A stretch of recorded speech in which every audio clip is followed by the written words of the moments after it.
Test.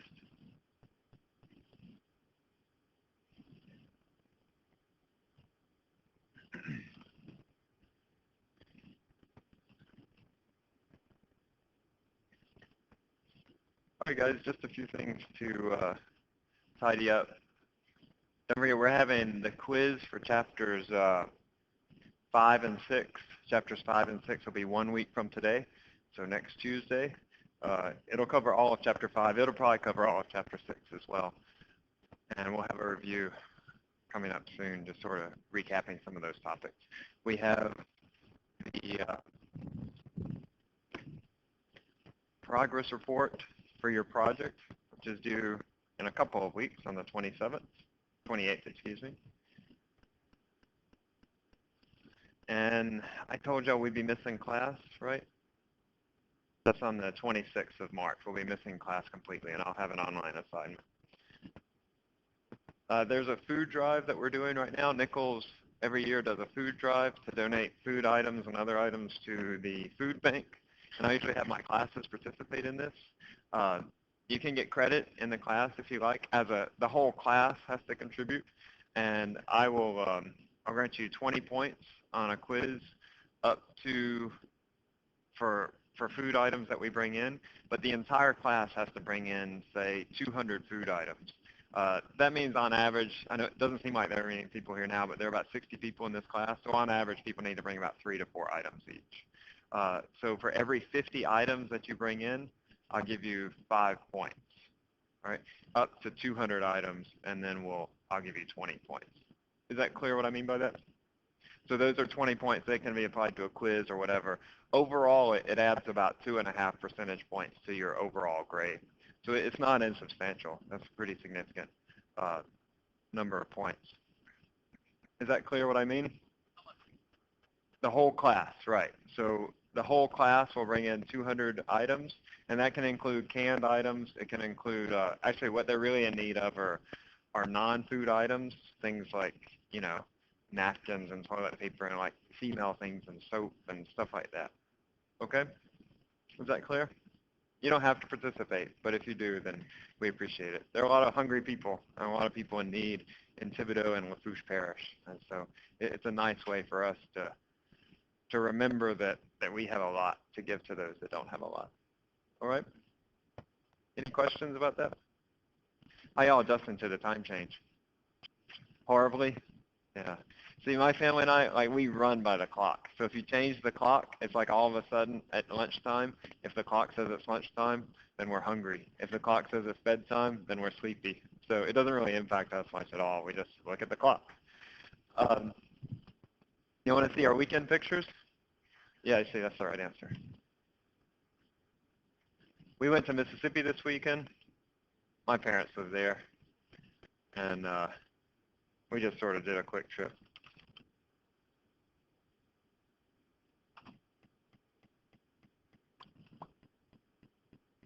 I know there's still a buzz in the intercom, guys. I put in a work order to try to get it fixed.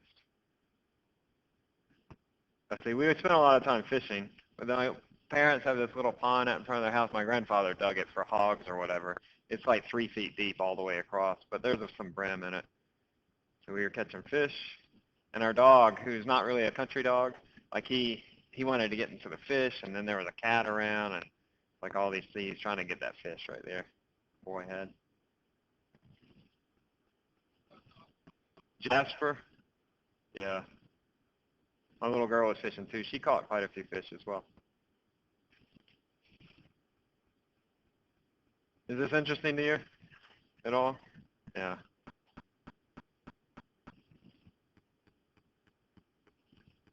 Let's see. That's my boy. He found a hat out in their shed or whatever. And then that was the ride. See, I think that's the end. All right. All right, guys, we're finished up with chapter 5. We're going to keep going on to chapter 6. But just to remind you, you know, in chapter 5, we had temperatures and temperature scales, and you have to convert between those. We had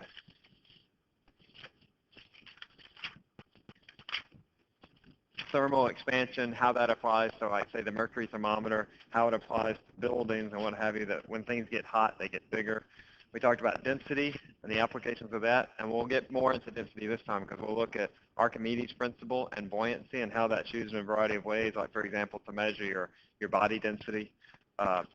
Calorimetry, that's the measurement of heat or the flow of energy, calorimetry. Phase changes, that heat of vaporization and that heat of fusion between the different phases, and how that's applicable, like, for example, in the body sweating, that when you sweat, it takes away that heat of vaporization, and that cools the body a lot because there's a lot of energy involved in evaporation. And then finally, the methods of heat transfer. And you just need to know what those are. Your book does a mathematical treatment of them, but I just want you to know what conduction, convection, and radiation are. Conduction requires contact between two surfaces.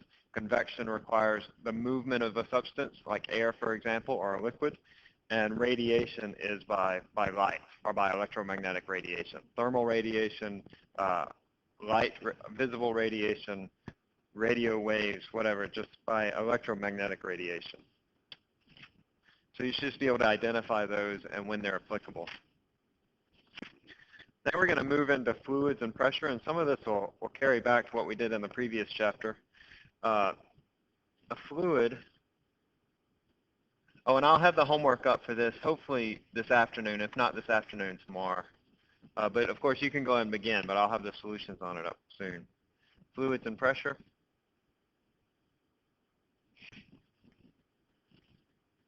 A fluid is a gas or a liquid. So when I refer to a fluid, it's basically anything that flows. And that's what fluid means, to flow. Gases can flow, liquids can flow. All right, so a fluid is just a gas or a liquid. However, even though they're both called fluids, there are some differences between gases and liquids.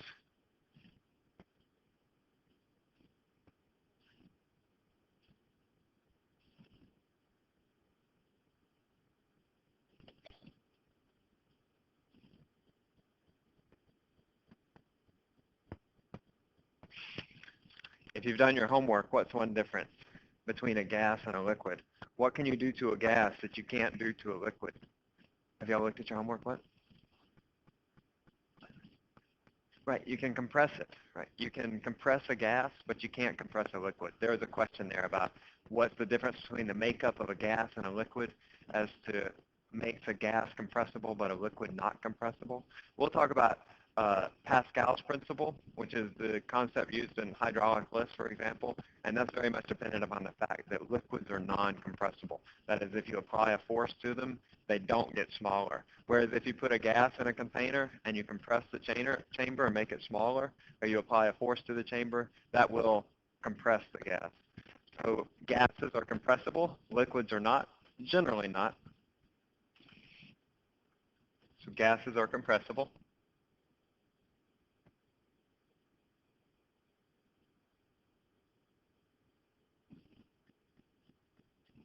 Liquids are not.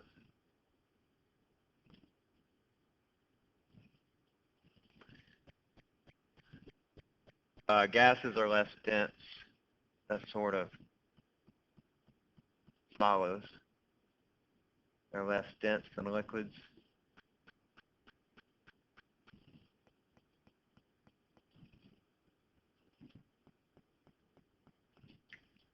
And gases can escape from open containers.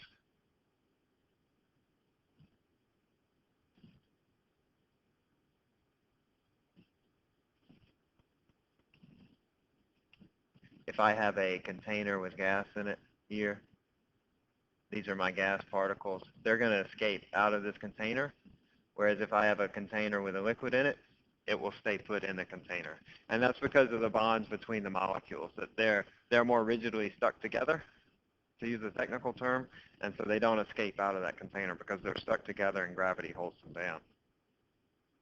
All right, we're going to have a variety of definitions. The first is pressure. You've probably seen pressure before in high school physical science.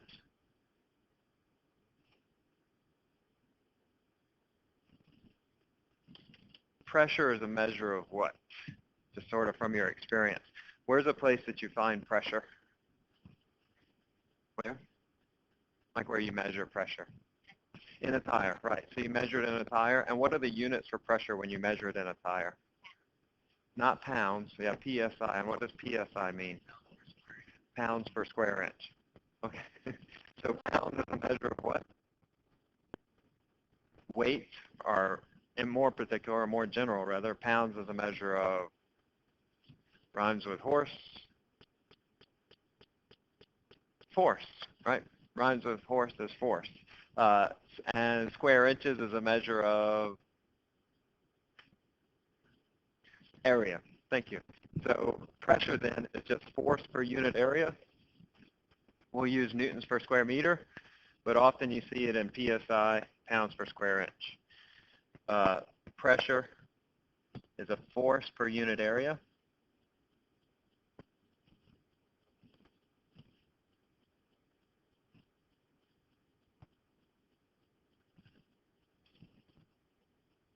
So it's just F over A. Whenever I write the capital P, I'll write it with a base at the bottom because we'll use some other variables that look about the same. So it's force per unit area. And the units of this, the SI units, are the Pascal. And 1 Pascal is equal to 1 Newton per square meter. And we abbreviate the Pascal with a capital P, lowercase a. It's the name of a person. Another common unit that we use, or several other common units, let me also just write here, also we use the PSI, pounds per square inch, like in our tires. But another common unit is the atmosphere.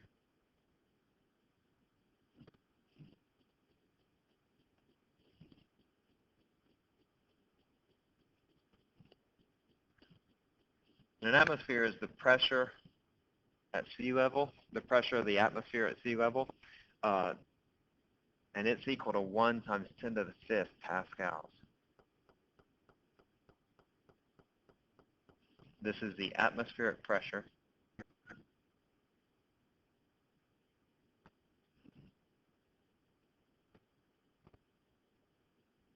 at sea level.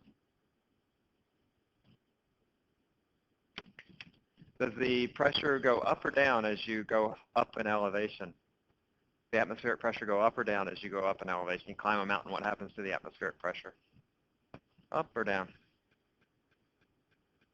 It goes down, yeah. So as you go up, the atmospheric pressure will go down. We'll talk about why that is. It's basically because you have less material over you. That's a big number, right? 1 times 10 to the 5th. That's 100,000 newtons per square meter. 100,000 newtons per square meter. So we're sitting inside a liquid, or a fluid rather, right now, a gas that has a pressure of 100,000 newtons per square meter. So how come we're not all like this? You think? Why don't we really feel that pressure or that force? Well, it comes up in some ways. I have a little video I want to show you, an experiment you can do on your own. I don't have a good place to do it here, but you can do it at home. This is just a little kid. He's doing it for his mom. Let's watch this, where he demonstrates the pressure. He's going to take a piece of newspaper and lay it out, and it's basically a 1 square meter newspaper. Right, so you have this force of like 100,000 newtons pushing down upon it, and you can, well, I'll just show you what he does.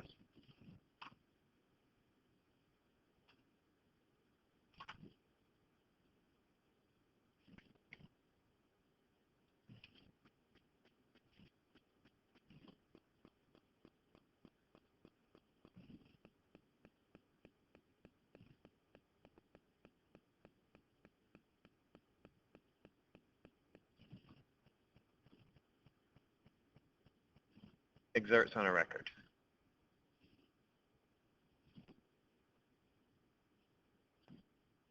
This is actually an example from your book. I guess it's kind of dated, right? You have a record, right, and then you have this arm that comes out over it, and then there's a needle that's attached to this arm that sits on the record. The needle supports 2 grams of mass.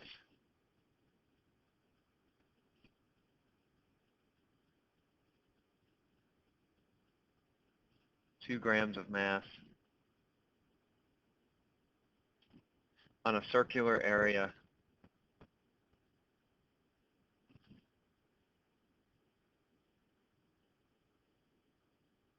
with 0.25 millimeters in radius.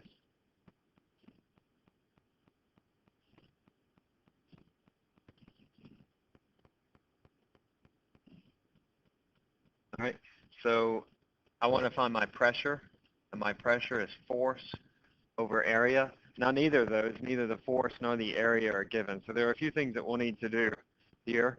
The first thing is we need to find the force, and the force is given by the weight that is supporting. So it's supporting 2 grams of mass. We need to convert that 2 grams into a weight. And remember, our force weight is equal to m times g. Right, so we'll need to do convert that 2 grams now to kilograms. So that's 2 times 10 to the minus 3 kilograms. And then g is 10 meters per second squared. So that is, what, 0.02 newtons. And then our area, you know the area of a circle? It's pi r squared. Yeah, pi r squared. That's equal to pi times 0.25 times 10 to the minus 3 meters squared.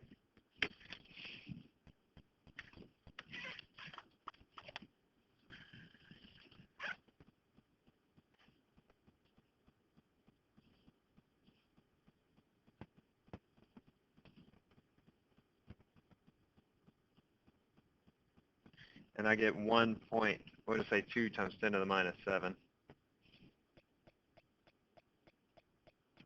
All right, and then it's just a matter of dividing those two. So I have 0.02 newtons. So I have a very small force, right? Just a couple of grams, that's hardly nothing. That's like a penny or smaller than a penny even. Divided by this area, which is 2 times 10 to the minus 7 square meters. But I have a very small area, so that's going to give me a very large pressure. So pressure is dependent both on the force and on the area. That's 100,000 Pascals. So there's a very large pressure because the area is so small.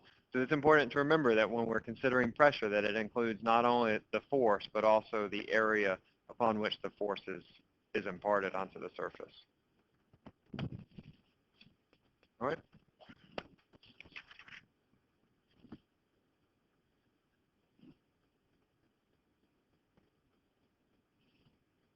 Let's look at another example. What is the force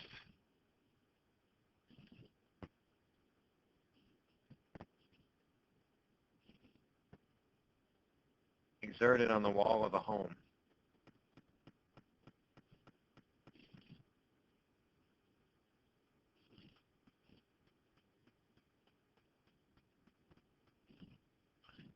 If, let's say, it has an area of 10 square meters.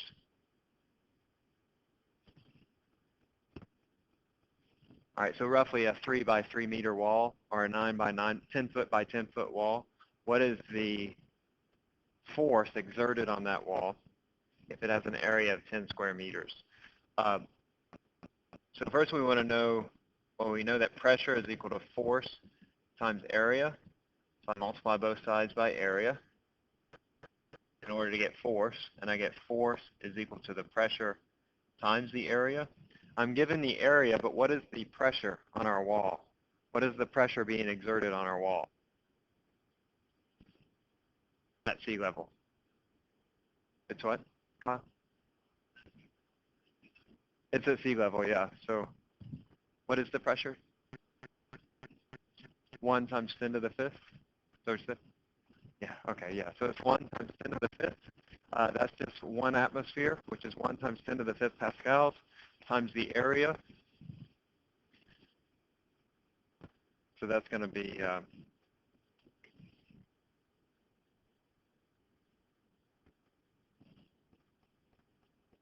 times 10 square meters. That's 1 times 10 to the 6th, or 1 million newtons. All right, that's a big force, right? So imagine I have this wall right here. It's sitting within the atmosphere, and it's applying a force on this wall of 1 million newtons. So what keeps the wall from just toppling over? Is it just because of the structure? That you build this structure to account for these 1 million newtons of force that are going to be pushing on this 10 square meter wall? What is it that keeps it from just bloop, toppling right over? Because it sits inside this fluid, and so you have an equal but opposite force on the other side.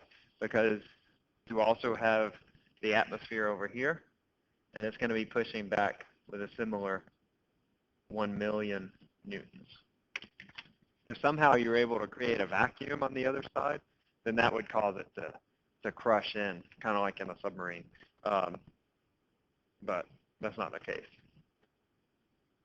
All right, let's look at Boyle's law.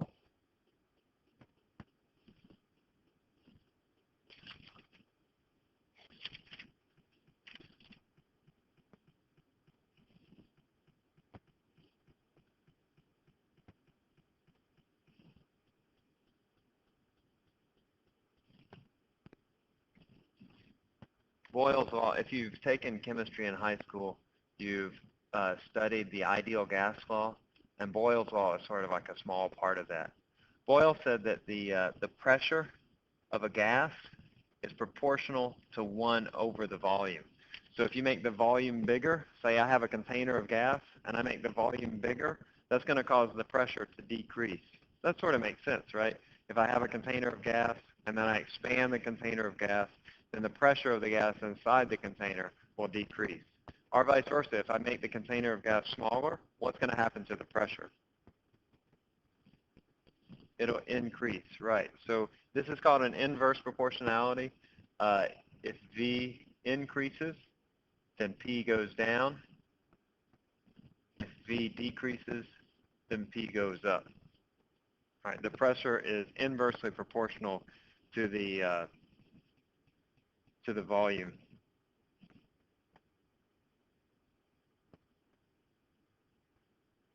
This has a number of applications. For example, in tires, that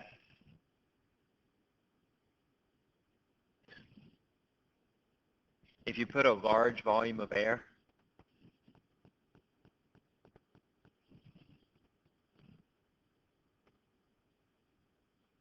into a small space,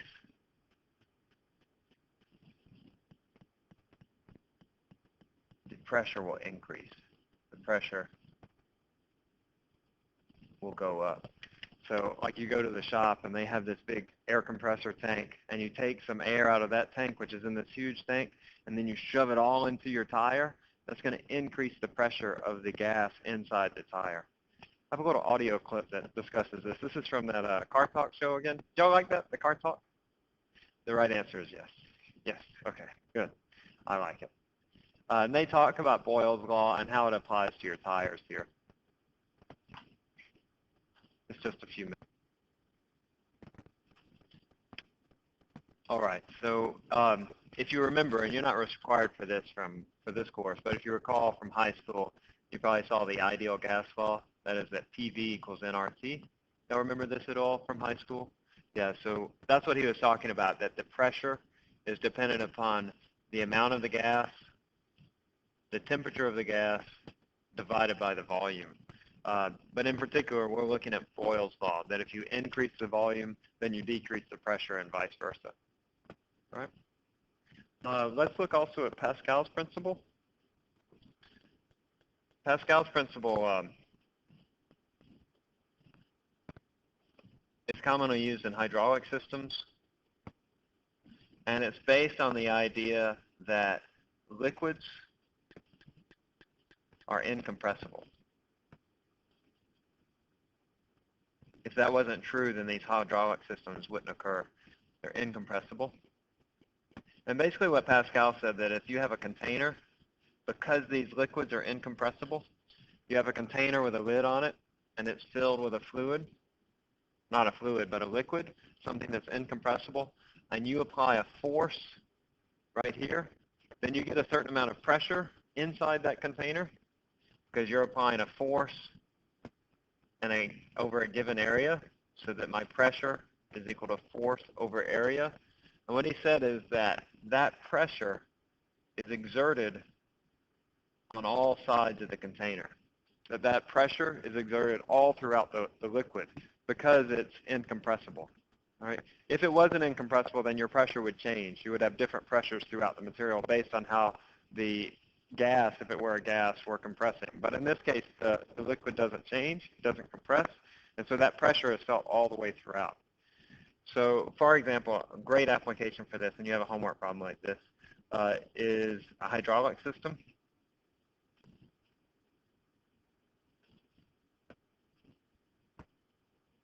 This can be a hydraulic system like you have in your car, like if you have one of those jacks where you pump it up on the handle. If you have a screw type jack, that's something different. And a lot of you have those types of jacks. But if you have a jack in your car that has a handle that you move up and down, you know what I'm talking about? Yeah. Or if you have a car lift in a shop, they work by this way. So say I have a car lift right here. It looks something like this.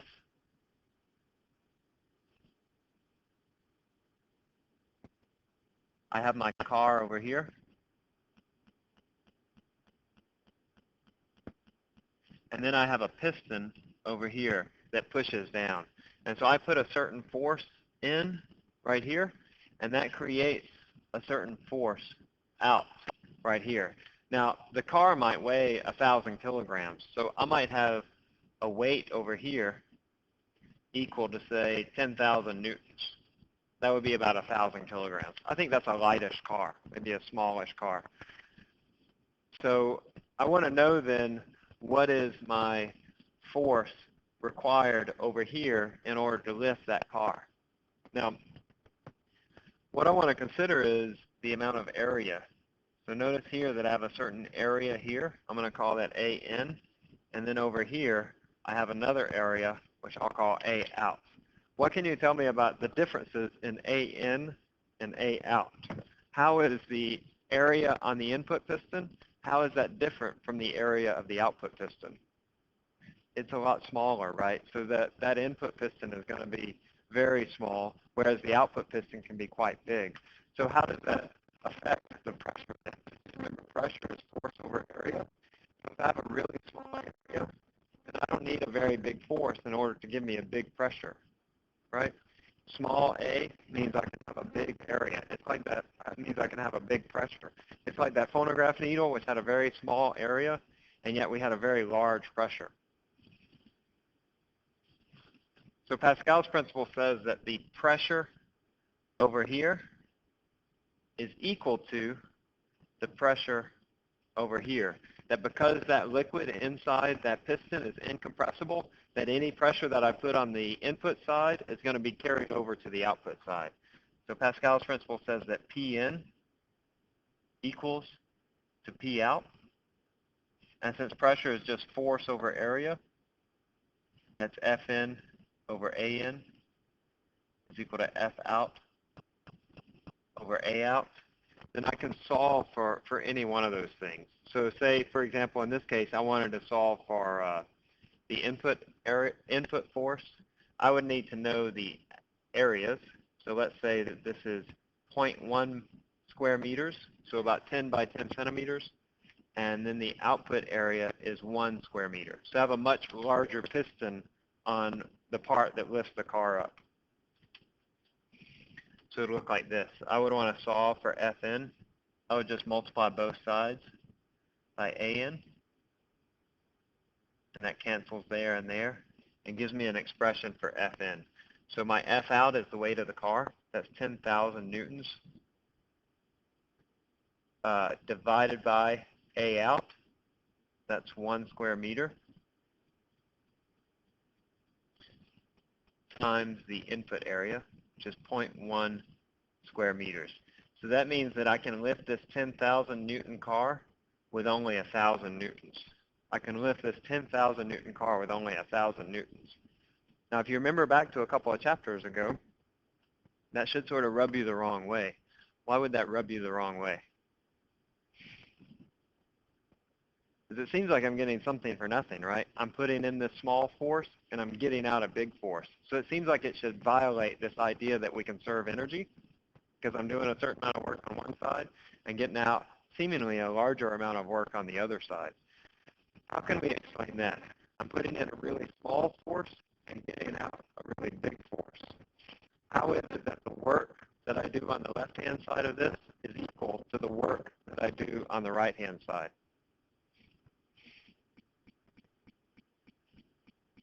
What, Faith?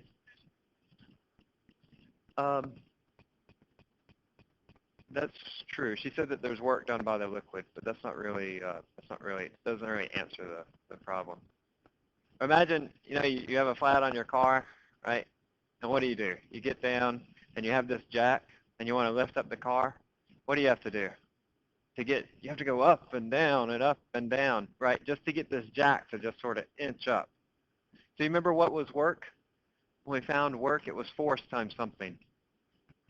Force times distance, right? So I'm applying this small force over a big distance. That's moving that handle up and down and up and down. And I'm getting a big force over a very small distance. So we still get the same amount of work on both sides because of this is mechanical advantage, if you've heard of that term before. But I have to put in a small force over a large distance, and I get a big force over a small distance. All right? So that's Pascal's principle. It's based on the incompressibility of fluids, and it just says that the pressure all throughout a fluid is the same, and if you have differences in area, then you can get larger forces out. Brake systems also use this in a similar way. If you look inside your car, it's a little more difficult to see these days, but you have a brake pedal inside your car, right? And you apply your foot to it. This is your foot pushing on the brake pedal. And what this does is it applies a force to a little piston. It applies a force to a little piston. And then you need a really big force applied to your brake rotors inside your wheel to stop the car. So this goes into a hydraulic system. You have a system of hoses and cylinders and what have you.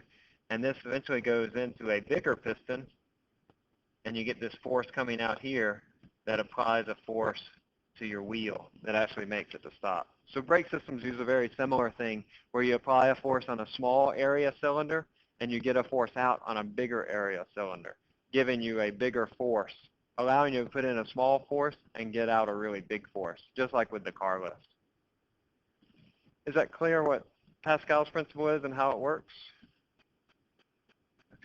I would envision seeing a problem similar to like the car lift problem on your quiz, and there are some in the homework as well for extra practice.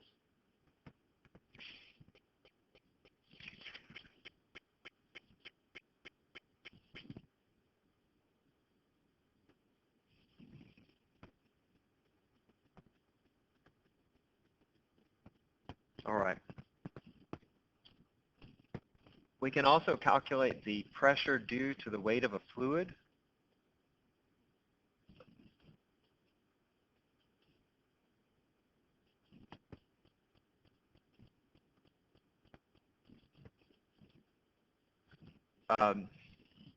We sort of do this when we calculate the pressure due to an atmosphere. We say that the pressure at 1 atmosphere at sea level is equal to 1 times 10 to the 5th. That's what, 100,000 newtons per square meter. What that's taking into account is that if I'm standing here, I have a whole column of material above my head that extends out into space. And all that material is just weighing down on me. It's like I'm carrying around this big column of air over my head. And all that air just pushes down upon me. The same is true when you're underwater. And when you're underwater, that column of water, since water is more dense than air, weighs a lot more. So as you go underwater, you have this column of water that's pushing down onto your head, pushing down onto your body, and causes you to feel this force that pushes down on you. And it's fairly simple to determine what is that pressure, because it's really just a weight. It's really just the gravitational force. So let's imagine that I have this container. We'll say it's filled with water. And then down here, I have a block.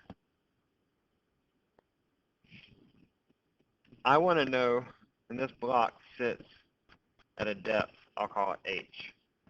I want to know what is the pressure at this point. What is the pressure at that point? And let's say that the area of this block is equal to A. So the area equals to A. So I have this big column of water that sits on top of this block. It doesn't matter about all the water that's around the block. It's just what sits on top of it.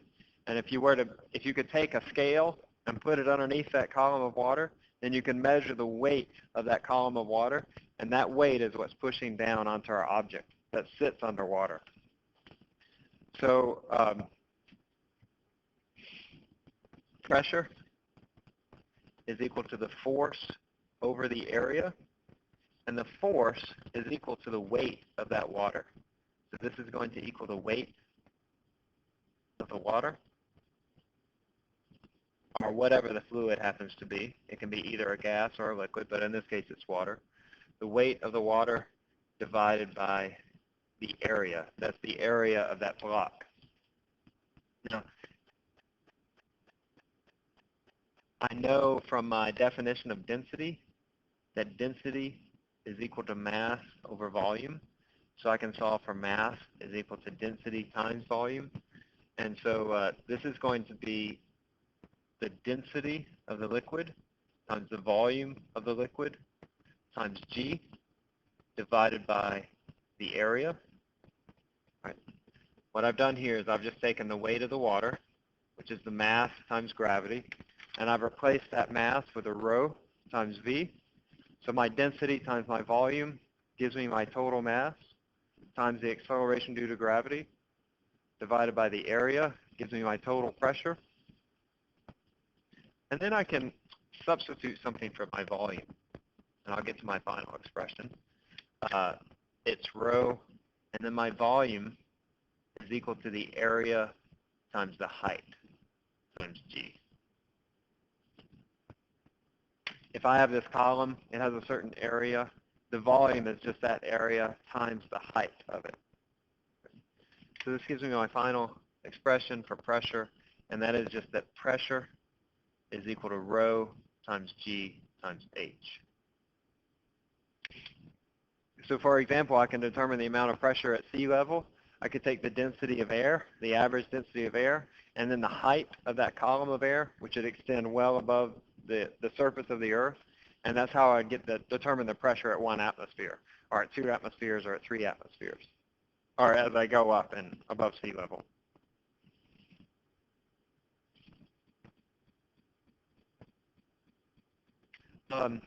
You'll give me just a moment. I want to find a video to show you where it talks more about pressure. Have y'all seen this? I think I've shown some clips from the Veritasium, the Australian guy. I showed you one last time with the rock. This is one from him, where they try to determine what's the highest column of water that you can suck up into a straw.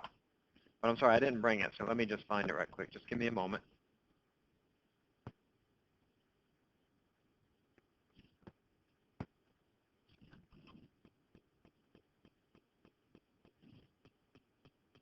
Everybody still with me? Yeah, okay. What's up? Is somebody asleep? Okay.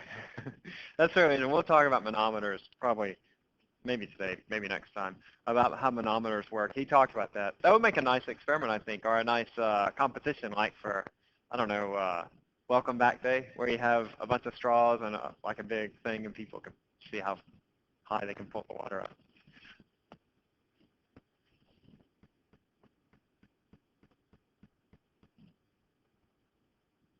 All right. Let's consider these different containers. Let's say I have several different containers. They look like this. One is like this. One is like this. One is like this. And then let's say one is just straight up. And these are all filled to the same level with a fluid. They're all filled with the same level with a fluid. I want to know how the differences in the pressures are between here, here, here, and here. How do the pressures differ depending upon the different containers? We'll say that this one's A, this one's B, this one's C, and this one's D. And remember, pressure, from our previous derivation, pressure is equal to rho times G times H. So how does the pressure differ from those four different containers? Which of those do you think has the highest pressure? Which one? B, that's the highest. Which one do y'all think has the highest pressure? Or which has the lowest pressure?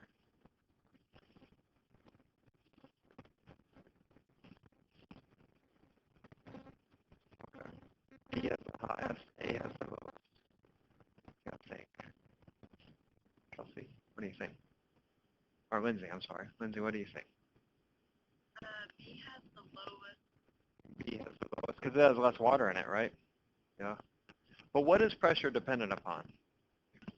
Our pressure is dependent upon the density of the fluid. And how is the density different for these different containers? They're all filled with water. So how's the density different? Same, right? Density is all the same. It's also dependent upon the acceleration due to gravity. And we'll assume they're all on Earth, right? The acceleration due to gravity is the same. And then it's also dependent upon what? No. It's dependent upon the height. Remember in that derivation that we did, the area canceled out in the end. And so my pressure is just dependent upon the density of the fluid, the gravitational acceleration, and the height. So how are the pressures different for these four different containers? Laura, what do you think? Yeah, they're all the same. They all have the same density. They all have the same acceleration due to gravity, and they all have the same height of fluid. So it doesn't matter what your container looks like. It's all going to have the same pressure at some point, a same depth in the fluid. So these containers would all have the same pressure at a point, a certain depth, H, at the bottom. They all have the same pressure. Even though they might all contain different amounts of water, like B contains less water than A, for example, it still has the same pressure because it's still sitting under the same column of water. It doesn't matter what's off to the side of you. It's only what sits on top of your head. So you can each of you can imagine that you have this 100,000 newtons per square meter of pressure bearing down on you because of the air and the water vapor that sits above your head.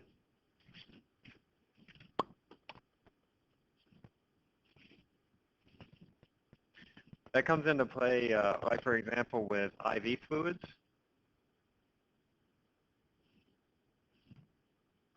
Now, let's say that I have a patient here, and they have an IV attached to their arm, and it goes up to a bag. And this fluid is coming out and going into the tube. And then I have another over here, and it goes out to the bag. But instead of having a very circuitous route, it just has a straight tube. All right, so how do their pressures compare? These are both at the same height, so it's bags. How do the pressure of the fluid that's going into your arm compare for these two patients? You have one that has an IV that's sort of twisty-curvy, and then another just goes straight to the arm. How does the pressure compare for those two patients? The pressure at the point where the IV enters the arm. Remember, it's dependent upon the density. Right, it's the same. It's dependent upon the density of the fluid, the acceleration due to gravity, and the height. So how would you get more pressure coming out of an IV bag? Right, you lift it up higher, and that will cause a greater change in pressure from the point where the IV bag is to where it enters your arm.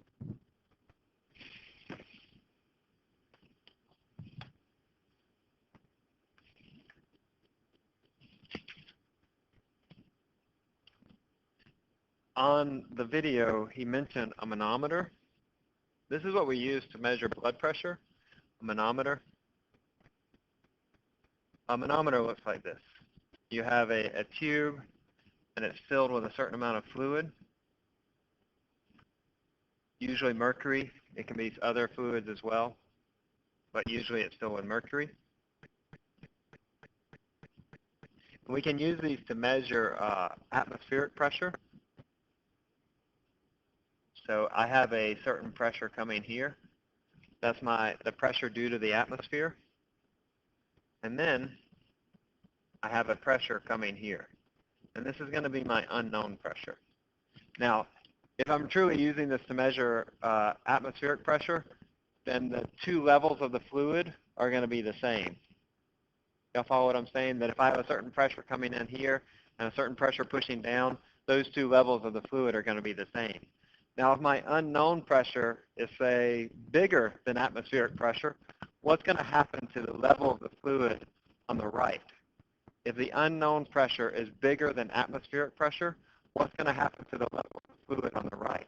Is it going to go down or go up? It's going to go down. Yeah, so if my unknown pressure, ladies, if my unknown pressure is bigger, that on the level on the right side, that level is going to go down. Let me draw that.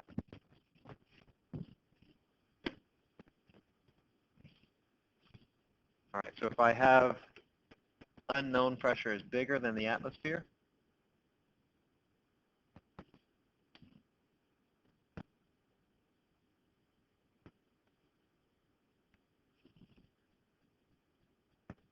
and it's going to look like this. I'll have a higher level of fluid over here and a lower level of fluid over here. We can determine the value for that pressure. This is lifted up by a certain distance h, and we can determine the value for that pressure is going to be equal to some value, which is equal to the atmospheric pressure, plus rho times g times h. So this is my pressure coming in here. This is my unknown pressure. And it's equal to the atmospheric pressure plus rho gh. And this rho gh term comes about because that's the pressure that's due to this column of mercury.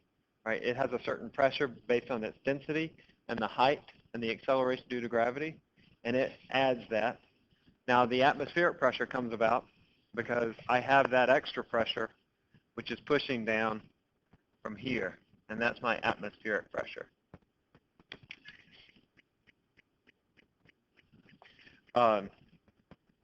In a blood pressure, when you're measuring blood pressure, you have not a manometer, but well, it looks a little bit different. It looks like this. You have this tube, and then over here it's capped off so that you have a vacuum. So this is a vacuum. And in that case, where I have the atmospheric pressure here, that's going to be equal to 0. There'll be no pressure at all there. And so I have this fluid that comes in, comes to a certain level. If I put a pressure on it, if I apply a pressure here, then it causes this level of fluid to go up some. I can measure this change in height, and that change in height will give me my pressure, rho g times h, rho g times h.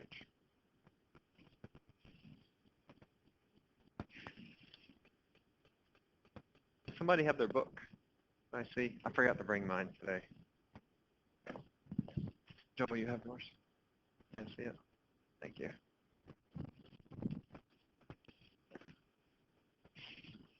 All right, so let's look at an example. This is example 6.5 in your book.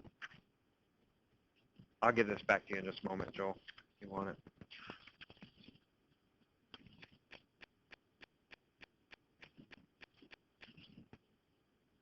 It says to calculate the maximum force in newtons exerted by the blood on an aneurysm or ballooning in the aorta. I'll write this down. Calculate the force in newtons exerted by the blood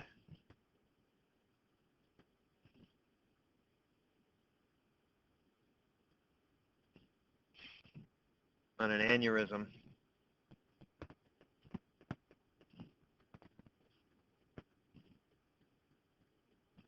given the maximum blood pressure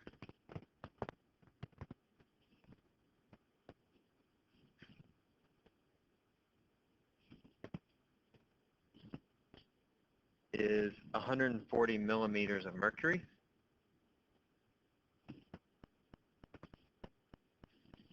and the area of the aneurysm is 25 square centimeters.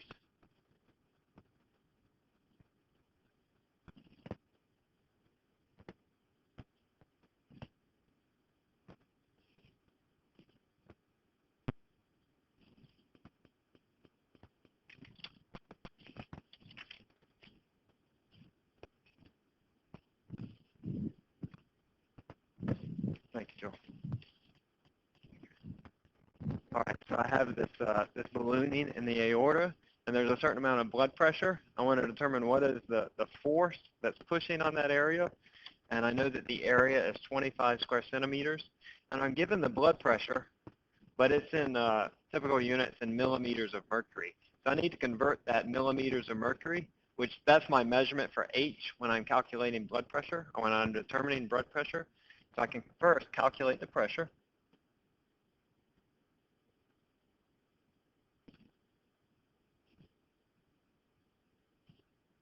Calculate the pressure.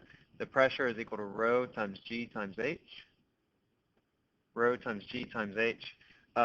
The density of mercury is equal to 13.6 times 10 to the third. There's a table in your book that has these, and I'll provide them for you. Kilograms per cubic meter. Remember, that's mass per unit volume. 13.6 times 10 to the third. My acceleration due to gravity is 10 meters per second squared, and the H is, what was it, 140 millimeters? 140 millimeters, that's 0.140 meters. So if I convert this into meters, it's move my decimal place over 3 places, that's 0.14 meters. All right, so then that can tell me the actual pressure that's on this aneurysm in newtons per square meter, and I get 1.87 times 10 to the fourth. 1.87 times 10 to the fourth newtons per square meter. But of course, this ballooning area isn't a square meter, right? That would be really big. It's much smaller than that. It's 25 square centimeters. 25 square centimeters is equivalent to, I wouldn't ask you to do this, but it's equivalent to 2.5 times 10 to the minus 3 meters squared.